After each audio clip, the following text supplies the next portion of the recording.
Hi friends, welcome to Sharath official. ఈరోజైతే మనం వర్షంలో కూడా కాలేజీ పోయడానికి సిద్ధమైపోయాము. ముందుగా మన ఛానల్ని ఎవరు సబ్స్క్రైబ్ చేసుకోలేదు, ముందుగా అయితే సబ్స్క్రైబ్ చేసుకొని పక్కన ఉన్న గంట సింబల్ అయితే కొట్టండి. ఈ వీడియో అయితే స్కిప్ చేయకుండా చూడండి, అప్పుడైతే మీకు బాగా అర్థమవుతుంది. ఈరోజు అయితే మనం వర్షంలో కూడా కాలేజీ పోవాలని చెప్పి సిద్ధమయ్యాము. ఎందుకంటే మనకు అటెండెన్స్ లేదు, ఎందుకంటే పోవాలి తప్పగా. అలా జర్నీ చేసి కాలేజీలోకి ఎంటర్ అయ్యాక అందరిని అయితే బయట అయితే నిలబెట్టేస్తారు. ఎందుకని మాకైతే అర్థమే కాలేదు. ధర నుంచి గుమ్ము కొన్నాం, తర్వాత అర్థమైంది షూ వేసుకోలేదని చెప్పేసి బయట నిలబెట్టారంట. మా వాళ్ళైతే ఎవరో గేట్ల దానికి వెళ్ళిపోయారని చెప్పేసి మమ్మల్ని పడితే వదిలేశారు. వాళ్ళతో కూడా మనం గుంపులో పోయింది. మా దగ్గరైతే కాలేజీలోకి అయితే ఎంటర్ అయిపోతూ ఉన్నాము. చూడండి, కాలేజీలోకి అయితే ఎంటర్ అయ్యాము. వీడియోని స్కిప్ చేయకుండా చూడండి, అప్పుడైతే మీ కాలేజీ లైఫ్ మీకైతే గుర్తొస్తుంది. ఎందుకబ్బా ఇన్ని రోజులు ఈ కాలేజీ లైఫ్ని మిస్ అయిపోయి అలా ఉంటుంది వీడియో. మొత్తం స్కిప్ చేయకుండా చూడండి మన వీడియోని. అలా జర్నీ చేసుకుంటూ మన క్లాస్లోకి అయితే మనం ఎంటర్ అయ్యాము. మా క్లాస్లో వాళ్ళు చూడండి, పొద్దున్న టాపర్స్ మాదిరిగా అయితే బుక్ అయితే వేస్తున్నారు. మన మిడ్ పేపర్స్ అయితే వచ్చేసాయి. ఎవరి పనుల్లో వాళ్ళు ఉన్నారు. సార్ క్లాస్ చెప్తుంటే ఎవ్వరైనట్లేదు, ఎవరి పనుల్లో వాళ్ళు ఉన్నారు. అలా లంచ్ అయిపోయిన తర్వాత అయితే బ్లాక్ మొత్తం తిరిగేస్తాం.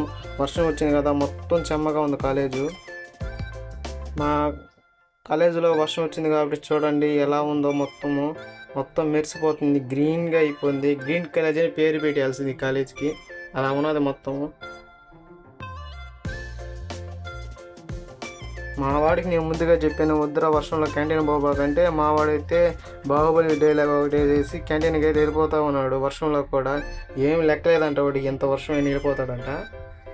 మేము కూడా వాడి తగ్గట్టు మేము కూడా క్యాంటీన్ పోయేసి ఒక వాటర్ బాటిల్ లేస్ ప్యాకెట్స్ అయితే తీసేసుకొని అయితే వెనక్కి తిరిగి చూసేటప్పటికి మా ఫ్రెండ్స్ గ్యాంగ్ మొత్తం వచ్చేస్తుంది. వాళ్ళని యూట్యూబ్లో చూపించేటప్పటికి అందరూ సిగ్గు అయితే పడిపోతూ ఉన్నారు. తిరిగి మన బ్లాక్ అయితే మనమైతే జర్నీ అయితే స్టార్ట్ చేసాము. మొత్తానికి కాలేజీలోకి అయితే వచ్చేసాము. సరే క్లాసులు ఏం జరగలేదని చెప్పేసి కొంచెం సేపు అయితే స్లీపింగ్ అయితే వేసేసుకున్నాం. స్లీపింగ్ అయిపోయిన తర్వాత 4 o'clock అంతా లేచి మనమైతే వచ్చేసాం. అలా వ్యాన్లోకి అయితే వచ్చి కూర్చునేసాము. మా వాళ్ళు చూడండి, క్లాసులు వదిలేరో లేదో అంతే వ్యాన్లోకి అయితే వచ్చేసి వీడియోస్ అయితే చూస్తూ ఉంటారు.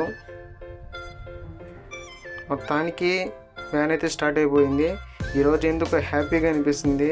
వర్షానికి చల్లగాలి వస్తుంది. మళ్ళీ ఇంకో స్లీపింగ్ వేసాం. లేచి చూసాక మబ్బు అయితే మొత్తం బ్లాక్గా వచ్చేస్తూ ఉంది. వర్షం వచ్చేదానికి రెడీ అవుతూ ఉంది ఈ మబ్బు. మనల్ని అయితే ప్రశాంతంగా ఉండట్లేదు ఇది. ఈ వర్షానికైతే మన వాకాడ పక్కన ఉన్న స్వర్ణముఖి బ్యారేజ్ అయితే మొత్తం నిండిపోయింది. చూడండి ఎంత ఆహ్లాదకరంగా ఉన్నదో. పొలాలు మొత్తం నీళ్ళతో నీలమయం అయిపోయినాయి.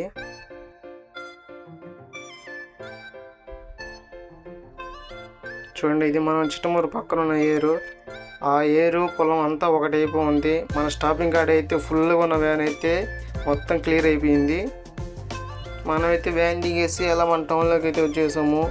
మన టౌన్ అయితే చాలా పెద్దదేం కాదు, చిన్నదే మన టౌన్. ఇక్కడ నుంచి మా విలేజ్ పోవాలంటే 1 kilometer పడుతుంది.